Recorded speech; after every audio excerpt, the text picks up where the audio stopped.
오늘 말씀의 제목은 여호와께서 우리 중에 계신가입니다. 함께 읽어보겠습니다. 여호와께서 우리 중에 계신가.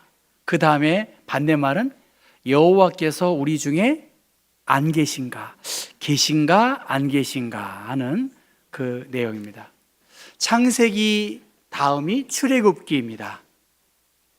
애굽에서 탈출한 내용들, 그래서 바로의 압제에서 고통받는 이스라엘 백성들의 신음을 들으시고 모세를 지도자로 이제 이집트에서 탈출한 내용들, 그 여정들이 지도로 이렇게 나와 있습니다. 이제 모세를 중심으로 이스라엘 백성들은 이집트에서 탈출했고, 저 시내산에 이르기 전 르비딤이라고 하는 지역까지 오게 되었습니다. 신광야를 지나 르비딤에 잠시 장막을 치는 그 과정에 있습니다. 그 르비딤의 이름은 원기 회복 그리고 휴식의 장소입니다.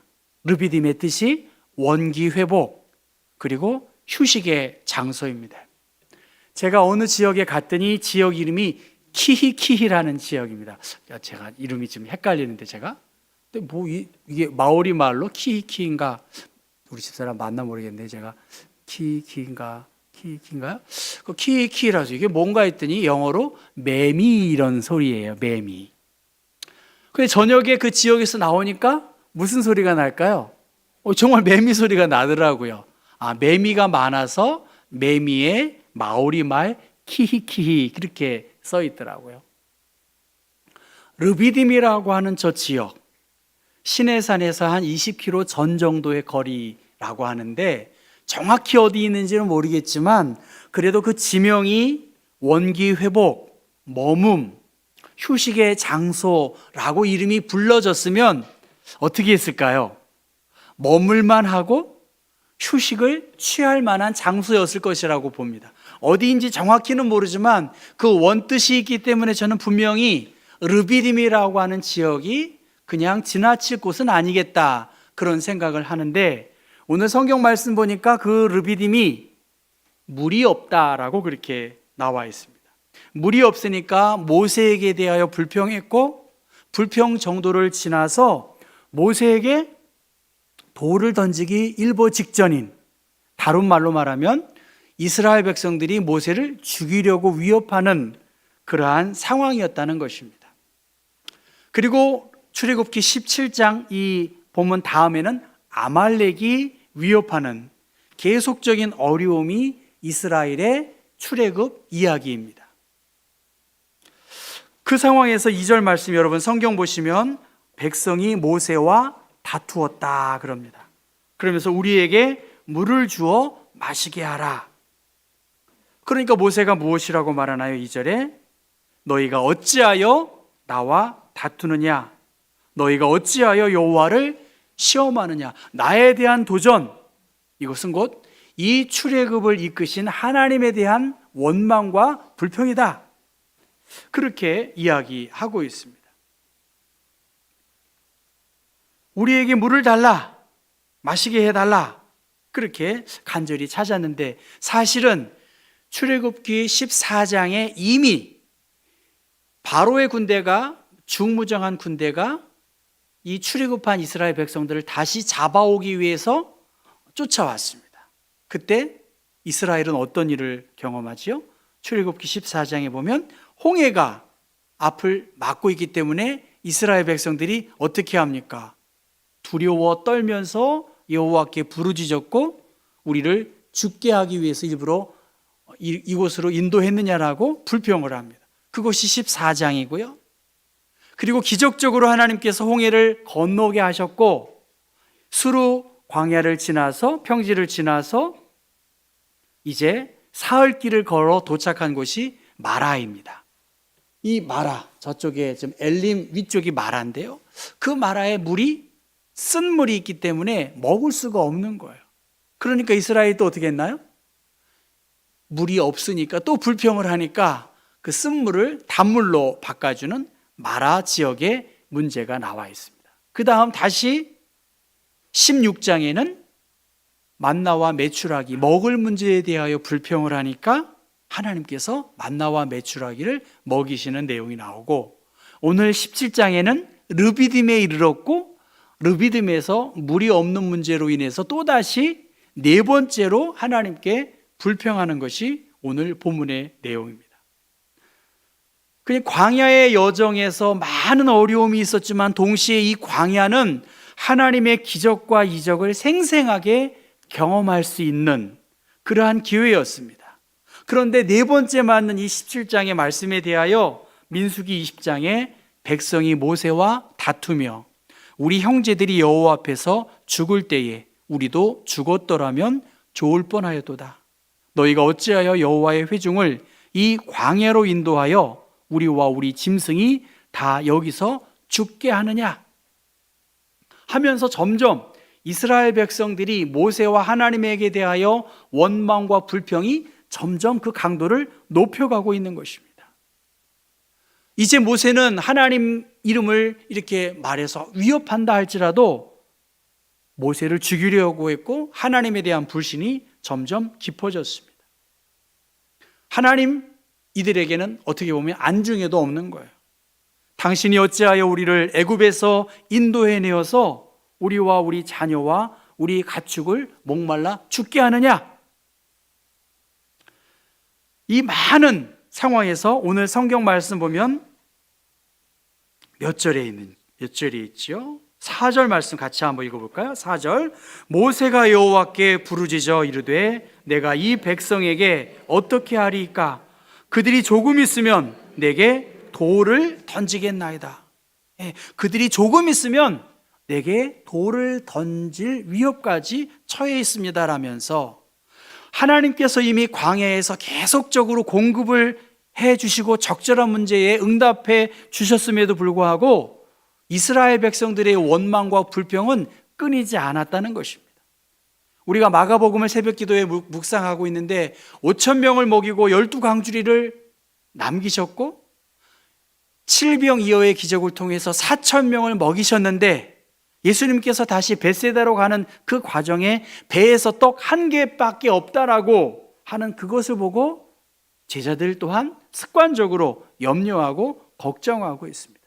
이 빵의 주인 되시는 주님이 함께 했음에도 불구하고 이스라엘의 광야의 백성들 또 제자들 동일하게 하나님께 대하여 원망하고 모세나 예수님에 대하여 걱정하고 원망하는 것이 끊이지 않았다는 것입니다. 백성들은 끊임없이 원망하고 대항하고 거세게 대응했지만 오늘 모세는 어떻게 했나요? 4절의 말씀에 여호와께 부르짖었다라고 말합니다. 이 똑같은 광야 생활, 아까 모세의 40일의 그 호렙산에서 얻은 것, 광야에서 경험한 모든 경험을 통해서 모세는 이 광야 생활에서 기도하는 것, 하나님께 아뢰는 것, 그것이 내 문제의 해결인 것을 알게 되었고 하나님께 아뢰니까 홍해도 건넜고 쓴물도 단물로 또 만나와 메추라기를 얻게 된 것입니다. 하나님은 다양한 방법으로 이스라엘 백성들을 연단시키셨고 이 문제를 통해서 문제의 답이 하나님이심을 알려주셨습니다. 성장과 성숙, 수많은 일들이 기다리고 있는데 어떻게 이 광야에서 광야를 지나 약속의 땅으로 걸어가야 할지를 하나님께서는 말씀해 주십니다. 내일 일은 난 몰라요. 지난번에 우리 집사님께서 특송해 주셨는데 정말 여러분 내일 일은 난 모르잖아요. 아멘인가요? 내일 일은 난 몰라요. 이 광야와 같은 세상에서 내일 일은 내가 염려하고 걱정하고 근심한다고 될 문제가 아니다. 이것이 광야를 걸어가는 자의 삶의 중요한 자세이고 나는 이 광야를 통과한 모세와 같이 이 훈련을 통해서 거듭난 모세의 믿음과 같이 하나님께 더 대면하는 그러한 시간이 있어야 되지 않겠는가. 출애굽기 16장에 이스라엘 백성들의 원망함을 하나님은 들으셨어요. 그래서 16장 9절에 보면 여호와께 가까이 나아오라. 여호와께서 너희의 원망함을 들으셨느니라라고 말씀하십니다. 물을 얻지 못한 이 물의 문제에 대하여 하나님께 기도하고 아뢰면 될 텐데, 이스라엘 백성들은 이 출애굽의 근원이 어떻게 시작됐는지 알매도 불구하고 출애굽 자체도 부정하고 하나님에 대하여 부정하고 있습니다. 그동안 광야에서 베푼 많은 은혜와 사랑을 알매도 불구하고 현실의 문제에 대하여 인내하고 견디어 나아가라고 하는 하나님의 뜻을 잃어버리고 말았다는 것입니다. 우리가 알고 있는 이 종로는 여러 문화적인 유산들이 많이 있습니다. 북촌을 걸어가 봐도, 또 거기에 저는 지난번에 우연히 한번 걸어가 봤더니 가회동 성당이 있더라고요. 갔더니 문을 닫아서 또 다음날 갔더니 또 못 가고, 그래서 단단히 마음을 먹고 이제 가회동 성당도 한번 가봤습니다. 주문보 신부께서 거기에서 활동을 하셨더라고요.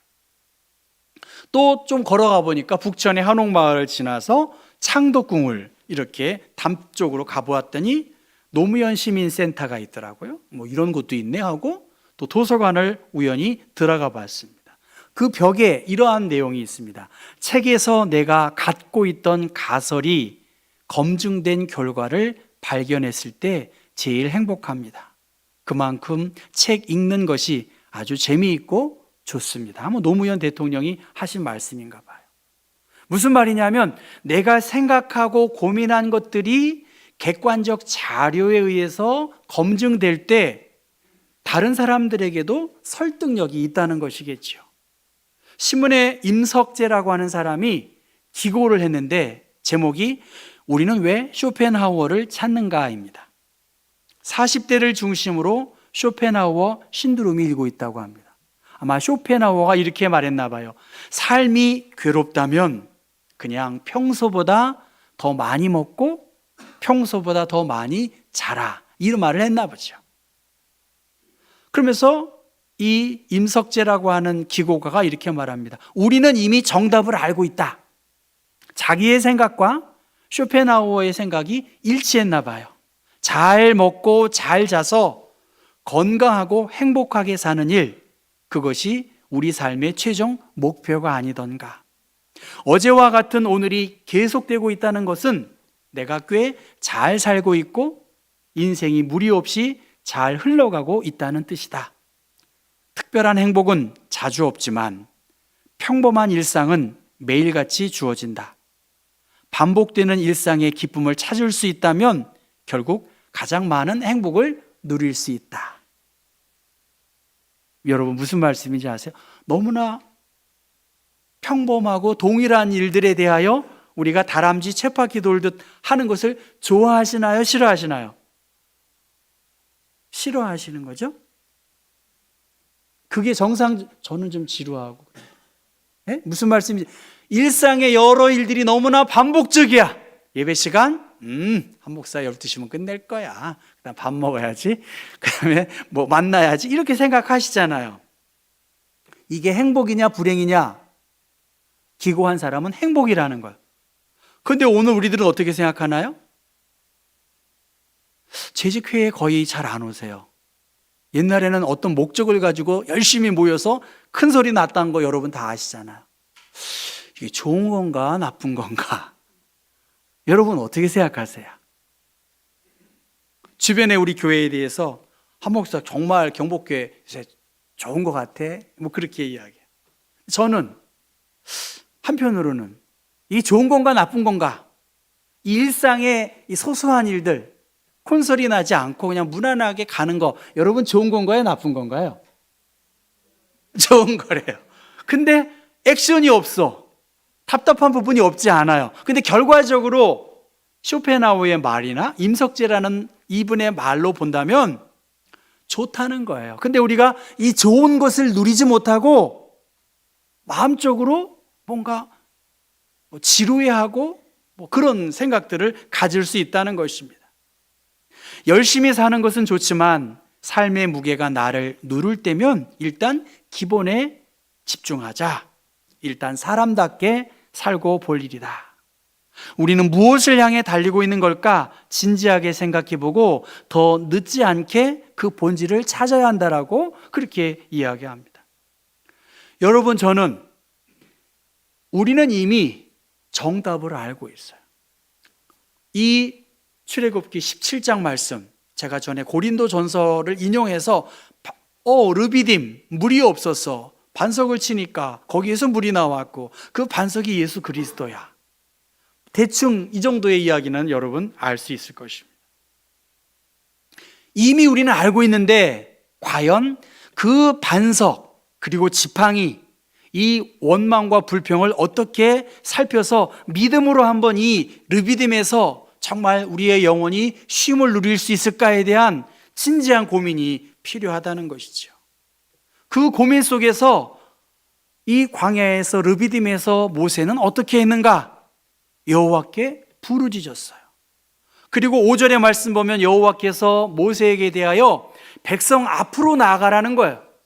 그러면 백성 앞으로 나가다가 그 중에 한 명이 모세에게 돌 던지면 두 번째는 쉽고 세 번째는 더 쉬워요. 군중 심리로 말이죠.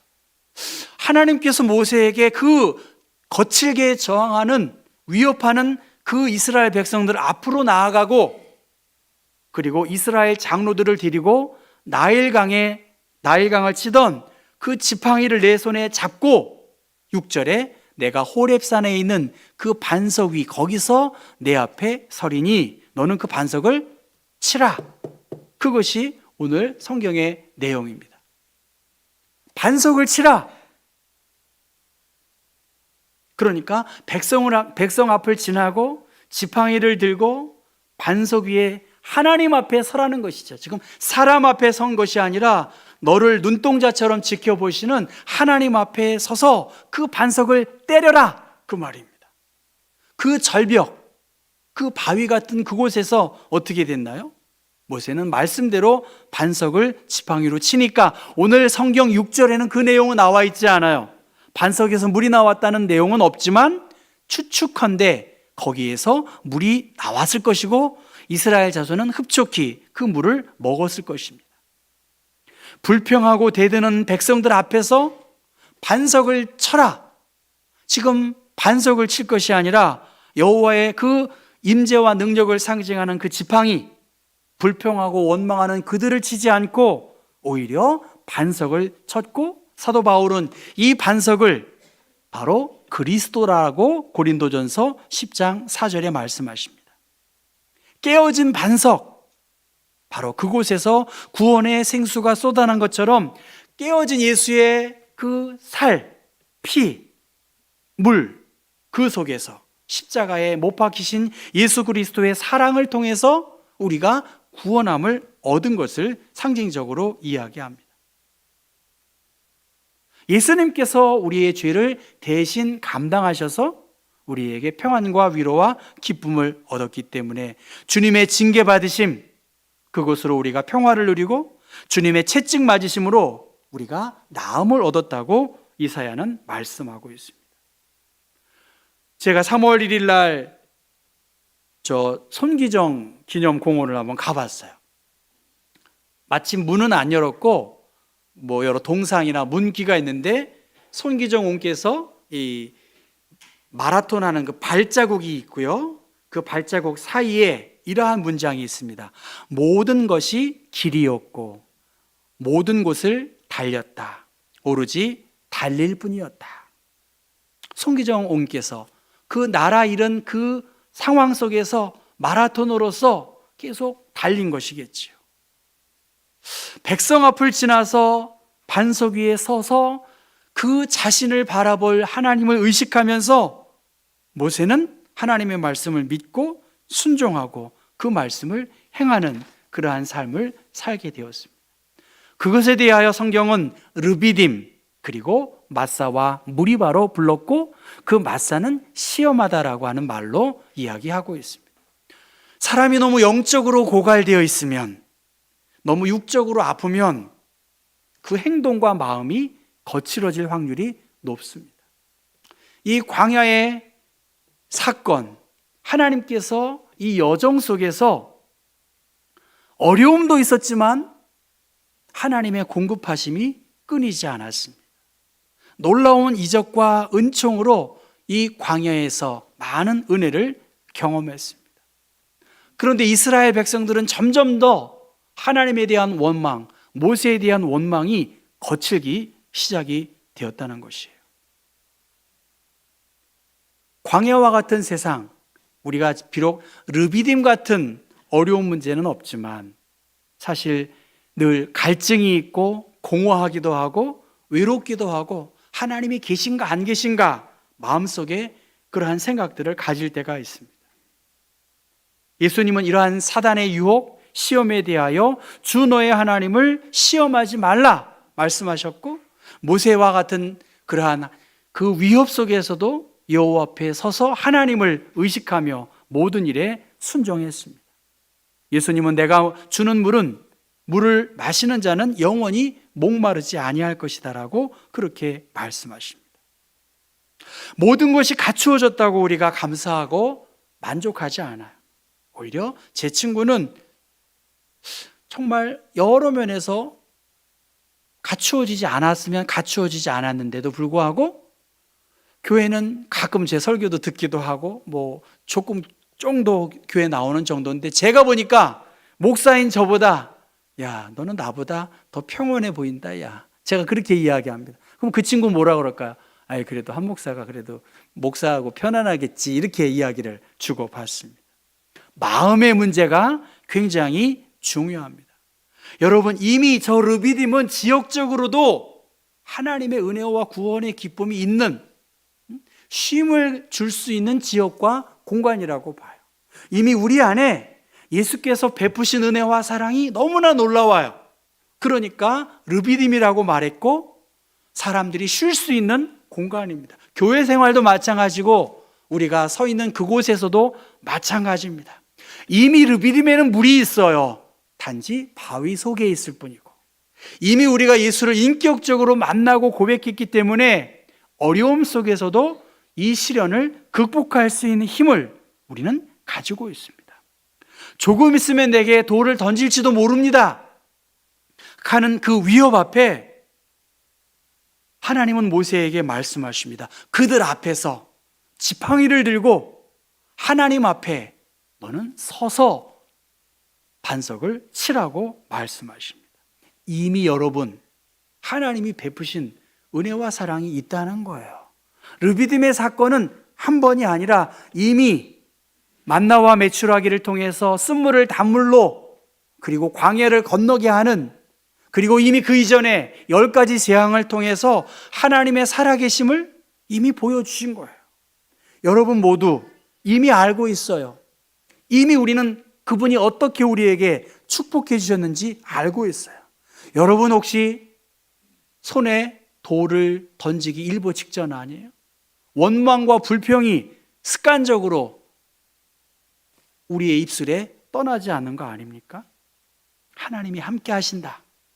하나님이 너를 눈동자처럼 지켜보고 계신데 우리의 마음을 다시 한번 지키고 이미 우리에게 베푸신, 우리에게 안식하시고 쉬라고 하신 그 은총의 자리로 우리가 다시 한번 서서 너무 어려운 거 할 것도 없어요. 기본 주일 성수, 하나님으로 인해 기뻐하고 하나님을 찬송하는 거, 이러한 기본적인 신앙이 우리에게 다시 회복돼서 이 사순절 금식과 구제와 기도의 시간처럼 나에게 향하신 하나님의 은혜와 사랑 다시 한번 기억하면서 이 봄처럼 우리의 신앙이 다시 한번 새롭게 솟아나서 우리가 일상에 주어진 하나님의 은혜를 더 많이 찬송하고 기뻐할 수 있는 모든 주님의 백성들 되시기를 주님의 이름으로 부탁합니다.